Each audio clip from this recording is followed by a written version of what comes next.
Before I begin, can everybody hear me? All right. I cannot come up here alone. Can I have my parents right in front of the stage, please?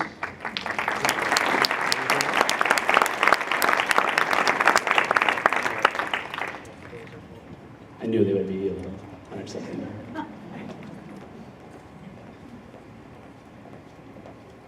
Ladies and gentlemen, Maysoon Haleem and Haleem, my parents.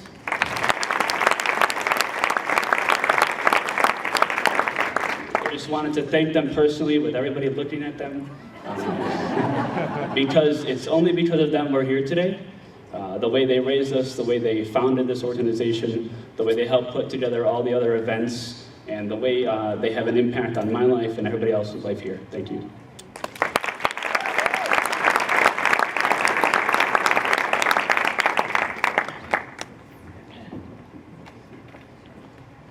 Just a couple thank yous, and then I'll get right to the talking point. I know you guys are really interested here. So I want to thank my sponsors. You have the frames all over, and we have a sponsor sheet once you walk in. There's a board there. A lot of people that were very generous to us this year, and we thank them personally. We want to thank our DJs, Ronnie Maali and Billy Maali. We want to thank our videographers, our photographers, Aisha Zayan, who helped put together the program, which is on your tables. We want to thank Plax Plus. They're in the back with the silent auction.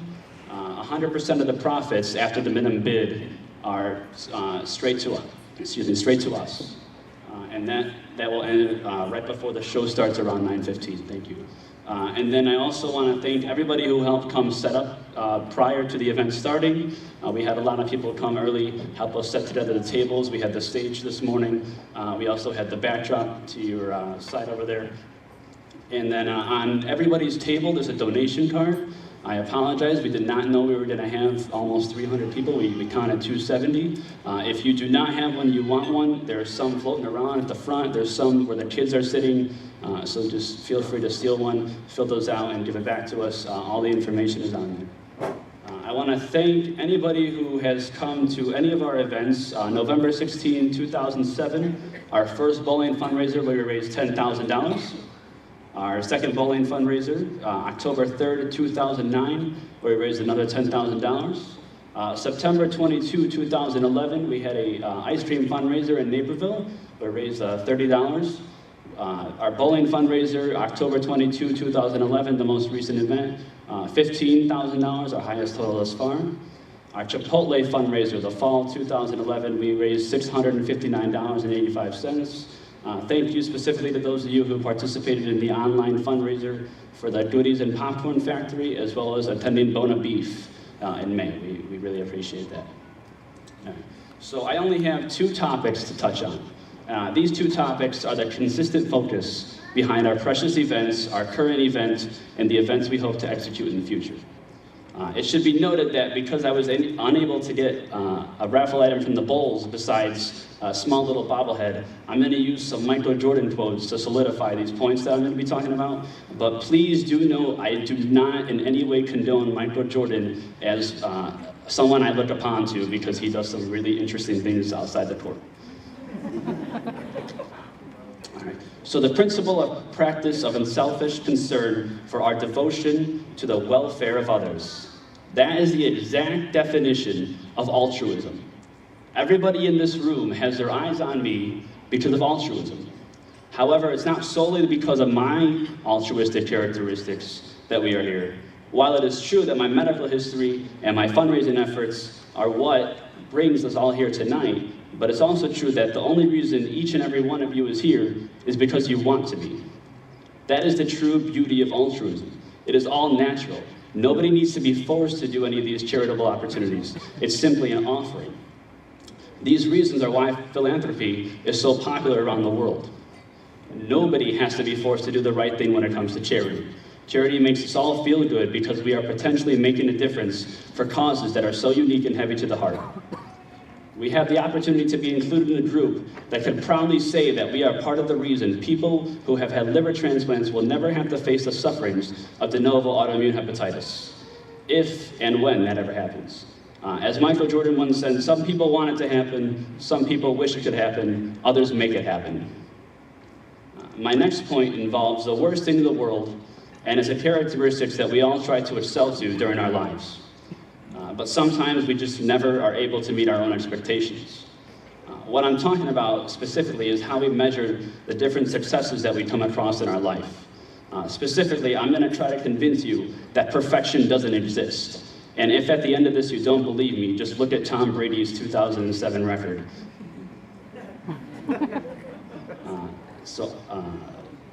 A few months ago, I've had a job tutoring at a tutoring center in Orland Park, Intellect Learning Center, and I've been there about almost 2 years, but there's always one moment that stands out in my mind. Between January and April, usually, we get a lot of high school students who come for their ACT preparation. And the moment that stands out was actually during, not when I was tutoring math, but I was actually listening to another tutor who was tutoring for another ACT subject. And we always like to give the students strategy because ACT is not based off the information you know, it's being able to figure out how to understand what's being asked, because the information usually isn't as hard as it's perceived. So while the student was understanding the strategy, I heard the phrase that practice makes perfect. And immediately I interjected, I said that's not right. I looked him straight in the eyes, I looked the student in the eyes, and I said, perfection doesn't exist. And I told them, don't use practice makes perfection, use practice makes improvement. The fact of the matter is that every day we come across these situations, big and small, that yield an outcome of failure or success. It's either one or the other. If we focused every attempt of one situation on executing to a level of perfection, there would be no purpose in wanting to attempt a situation because we can never fully satisfy ourselves. We search for perfection during our first attempt because we are all afraid of failure. We are afraid of feeling gutless, letting our mind fill with doubt and anxiety. We cannot waste our time feeling so negative in our mind and our body. We must devote our time to analyzing the cause of our failure and devise a plan to improve. We live in a world where we can receive answers at the edge of our fingers, and yet people still look for an easier way around the problem because they are afraid to fail before they succeed. We have to set goals, we have to devise a plan, and we have to track our progress. We can continue succeeding on a multitude of levels, but we'll never reach the top. And in my opinion, reaching the top is overrated. Reaching the top means that our journey is over and we have nothing else to prepare for. We have to constantly be hungry for the next step because we know there has to be something more than whatever it is we already obtained. We must consistently continue to work hard, provide for whoever we need to provide for, and make our lives memorable. That is exactly why we are here tonight, to provide a medical researcher with the proper funds so she can continue working on finding the cause of such an unfortunate disease among individuals like myself. This doctor, as brilliant, as talented as she is, she cannot just go through trial and error. She must devise strategies, she must draw conclusions, and she has to have the opportunity to do that only with our help. With proper support by unselfish people devoted to the welfare of others, and simultaneously in recognition of the will to improve over time, our efforts can be measured and our mission can potentially be accomplished. Through everything I have said, I want you all to understand, if you haven't already understood, that there is no equation to life situations. There's no secret potion. There's no medication. There's no wicked spell. There's no solutions manual. We must create a world that's full of effort and understanding. Michael Jordan and I have nothing in common. In fact, the only tangible award I've ever had for my athletic abilities is a 7-inch bowling participation trophy. However, I know for sure that nobody understands him more than me when he says, I can accept failure. Everyone fails at something, but I cannot accept not trying. Thank you.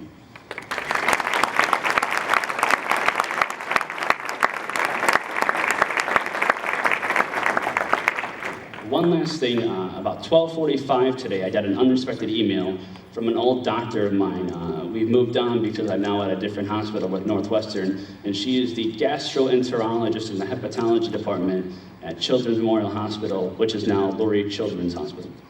And I'm going to quote her when she says, "Thank you so much for your incredible efforts in organizing this," and she means the event. Funds from philanthropic efforts are so important at this moment in research because funding from the federal government has been cut to such a low level. We are continuing our work on understanding immune-mediated injury in the liver and have made some excellent progress this year. Our transplant fellow last year, Dr. Henry Lin, will be presenting an abstract this fall at the American Association for the Study of Liver Diseases in Washington, D.C. That was made possible by your previous donations. Our current fellow, Dr. Amy Feldman, is beginning to work on a follow-up project this fall that we hope will equally be fruitful.